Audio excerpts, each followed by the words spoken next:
तानाशाही रवैया नहीं चलेगी, नहीं चलेगी, नहीं चलेगी। हमारे सीनियर्स अपना बैक पेपर हमारे साथ क्लियर कर रहे हैं आकर के, तो हमें भी तो एक मौका मिलना चाहिए ना कि हमारा अपना सेमेस्टर कंटिन्यू करते हुए हम लोग बैक पेपर क्लियर करें। ईयर बैक में भी ये लोग ये कह रहे हैं कि आप एक सब्जेक्ट में आपका क्रॉस है तो आप एक साल घर बैठिए और एक साल बाद आइएगा, फिर हम लोग पढ़ाएंगे और तब एग्जाम दीजिए। हमारे सिंगल पेपर के बैक की वजह से हमें ईयर बैक लगाया जा रहा है। सिलेबस चेंज हो चुका है। आप बताइए कि जब सिलेबस चेंज हो गया वो दो दो तीन तीन छात्राओं को कहाँ पढ़ाएंगे? तानाशाही रवैया नहीं चलेगी, नहीं चलेगी, नहीं चलेगी। नमस्कार, मैं प्रशांत और आप देख रहे हैं द HD न्यूज़। देखिए, हमारे पीछे छात्राओं की भीड़ है और location Patna women's college Patna. यहाँ पर जो छात्राएं हैं वो सभी आज इतनी धूप में, गर्मी में कॉलेज के गेट पर प्रदर्शन कर रही हैं। नाराज़गी है, ये लोग आरोप लगा रही हैं कि अचानक से नियम बदला गया, हम लोगों को बताया नहीं गया। इससे पहले जो नियम था उसके मुताबिक अगर कोई छात्रा एक सब्जेक्ट में फेल होती थी तो उसे मौका मिलता था, प्रमोट कर दिया जाता था, लेकिन अब ऐसा नहीं हो रहा है। इसी को लेकर ये लोग यहाँ पर प्रोटेस्ट कर रहे हैं। क्या कुछ कह रहे हैं, सुनिए।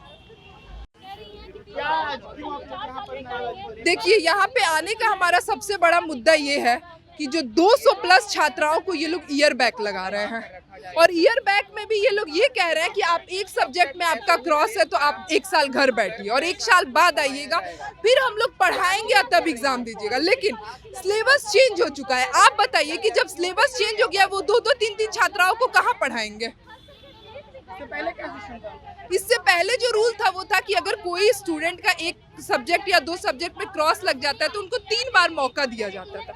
अगर वो तीनों बार फेल करती हैं तब उनको ईयर बैक लगाया जाता था। लेकिन आज इनके साथ वो सारे रूल कह रही हैं कि चेंज हो चुका है। बट एक और इम्पॉर्टेंट बात यह है कि जो पटना विमेंस कॉलेज अपनी परीक्षाएं कराता है उससे पहले एक जनरल असेंबली कराता है। उस जनरल असेंबली में इन्होंने एक भी रूल के बारे में नहीं बताया। तो मेरी मांग सिर्फ और सिर्फ ये है कि इन 200 प्लस छात्राओं के साथ इंसाफ कीजिए। आप जो नया नया रवैया से एडमिशन ले रही हैं और एडमिशन तरह तरह के आप पैसे वसूलना है। देखिए, मैं आपको बताती हूँ, जनरल असेंबली में अगर स्टूडेंट नहीं आती है तो 500 रुपया दीजिए।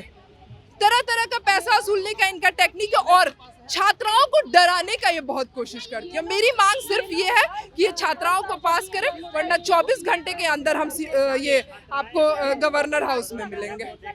हम लोग यहाँ पे खड़े हैं क्योंकि हमारा कोई सुन नहीं रहा है। हम लोग रिजल्ट आने के बाद डेली कॉलेज आ रहे हैं बट हमारा कोई नहीं सुन रहा है। हमारे सिंगल पेपर के बैक की वजह से हमें ईयर बैक लगाया जा रहा है। इसके पहले हमारे सीनियर्स अपना बैक पेपर हमारे साथ क्लियर कर रहे हैं आकर के, तो हमें भी तो एक मौका मिलना चाहिए ना कि हमारा अपना सेमेस्टर कंटिन्यू करते हुए हम लोग बैक पेपर क्लियर करें। एक साल ईयर बैक क्यों? क्या हम लोग एक साल घर पे बैठेंगे? हमारा करियर खराब हो जाएगा एक साल। हम लोगों को प्रमोट किया जाए दूसरे सेमेस्टर में और हमारा बैक पेपर क्लियर करने का चांस दिया जाए हमें।